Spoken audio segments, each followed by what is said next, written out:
information. And thanks again, Melody Rames, for that. And a man in the work and rest area of St. Croix apparently went berserk with a machete last night. News Channel 8's Wes Small is on the scene. Thanks a lot, Jerome. What is going on in working rest? I'm here now with Luisito, and I've had him on a couple of times. He's a community activist. He lives right across the street here. This is his grandson. Last night, it was supposed to be a happy night going with the LA Lakers against Boston Celtics. Just about everyone was watching that game, but apparently we have a young man, we believe in his mid to late 20s, apparently who went a little off yesterday with a machete. And Luisito has got a couple of things to talk about, especially the police response about calling 911. This little guy here is his grandson, who was kind of traumatized. You see here the aftermath.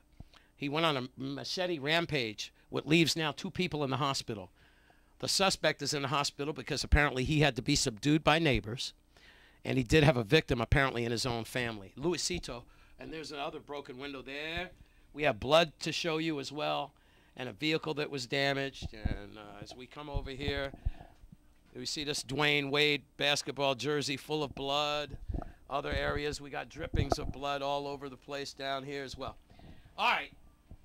Before the cameraman starts going nuts with all these drippings of blood and evidence here, Luisito, this was around 8:30 last night? More or less. More or less. More or less. What happened? Well, I was watching with my wife the basketball game last night, the NBA. That's your home across the street, right? That's there. correct. That's correct. Yeah. Right. And just suddenly like that, I hear two bangs. So I see people coming out here, and when they say there is a guy with a machete down, and he start to mash up the 2 trucks down there and a small car. All right, now we're panning there, and there's that red pickup truck down there. Is that the truck you're talking about? Both of them, especially the white one. Oh, the white one was really damaged. I'm not going to really go down there because I'm sure family members are still upset and everything, and who knows, police could still be looking for evidence down there. But what happened? He damaged those cars? And his sister's car, which have a small car, I think it's a Corolla, I'm not sure. It was really heavy damage, okay? Yeah, there are reports from the neighbors that he had been drinking with family members at the beach, and then it escalated. Yeah, but my concern is that there was a amount of people who called the police, okay, on 9/11. Even myself, they could check the record. I called over more than 8 times. And between all, I think they got more than 15 to 20 calls last night. At that time, the police haven't arrived yet, okay? But guess what, Wes, okay? That started all the way down there, okay? After 25 minutes or 35 minutes, the guys start coming up. And at that time, the police haven't arrived yet. I called back again. And guess what? When I dialed 778-2211, they told me I had to call emergency 911. I called, and when I called, they transferred me to St. Thomas, then to transfer the call back to St. Croix. And I believe that thing is ridiculous. Well, remember that they just got the tower back up. Vitima and everyone, and 911 is supposed to be working for everyone. And I have bigger concern because according to the administration, this system has cost over $25 million. And when I see the chief of police coming on the air, that they are protecting the people, the community, blah, blah, blah, that thing did not happen last night. And we are very concerned because the police took almost an hour to reach. And when it was over, and guess what? LS police cop comes in when it was too late already, okay? And what we got to do, we take the people that was here around, they took the law by their own hands, okay? And you can see all those stones around, the big ones, okay? Yeah. The guys. All those rocks that came up here. Now, if you want to know the connection between this piece of property and it, we understand that the young man has been doing some body work, and I think, as you can see... As a matter of fact, we are very surprised about his because you can see, I'm looking at the cars that I think he's worked on. It looks like this guy is a very good worker, and he just went nuts. Apparently, well, I don't want to say, the neighbors say that something horribly went wrong. So hopefully everything could get fixed. But your biggest concern is the 911 response. And the action of the police. Okay. So when we saw this guy coming with the machete, everybody started running for cover. Yeah. This young guy came with the machete all the way up. And like you said before, you see the windows, how they are machete. They had a baby inside there. They had a young boy inside there. And they got to run for their life. All right, now apparently, I'm going to wrap this up. What we have now is we have individuals inside the home. They don't want to be on camera, but they said that at one point, they feared for their life so bad that as this individual with the machete was trying to get it, they had to throw something through this to get that kid, to get this person out. And then they subdued him. Across the street there is where they finally subdued him, naked. And the machete went over And the machete went over to the other property, and now the machete is being used as evidence.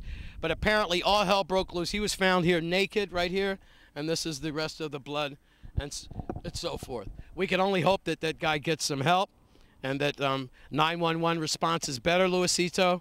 And we certainly hope that the other family member that was injured in this machete attack is going to be okay. I've left word with Wendy Schaefer, Public Information Officer at Juan Luis Hospital, to call us back. So, Jerome, if we have any more information back to the studio that we can give you at this time on this machete attack gone wild and working rest, then I'll get it to you. Any last words there, Luisito? Well, I want to thank you so much for coming by. But my concern and the community concern is the response of the police was too late. Okay. Okay, and the 9/11 system, we need to do something about it. I mean, this could not happen again.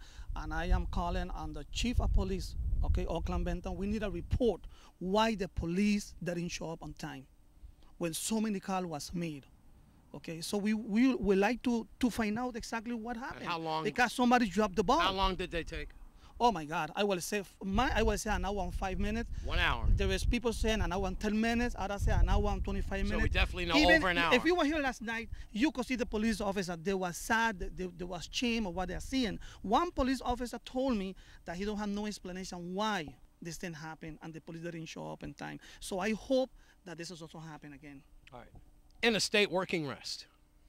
I'm Wes Small for News Channel 8. Well, Mother Nature did not waste any time, at least when it comes to hurricane season. There is a disturbance off the coast of Africa that we are looking at this evening. Right now, we go to meteorologist Luis Rosa. There will be increasing chances for widespread heavy rainfall for the Virgin Islands starting late Friday and continuing through the weekend, and possibly actually even beyond into next week.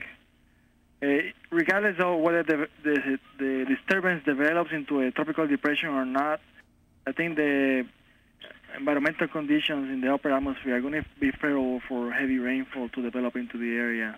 Latest tropical weather outlook, and they lowered the probabilities of tropical cyclone formation to 40%. Early in the morning they had it at 60, now they just lowered it to 40%. So it doesn't look like the system will evolve or develop into a tropical depression. At least doesn't look likely at this point.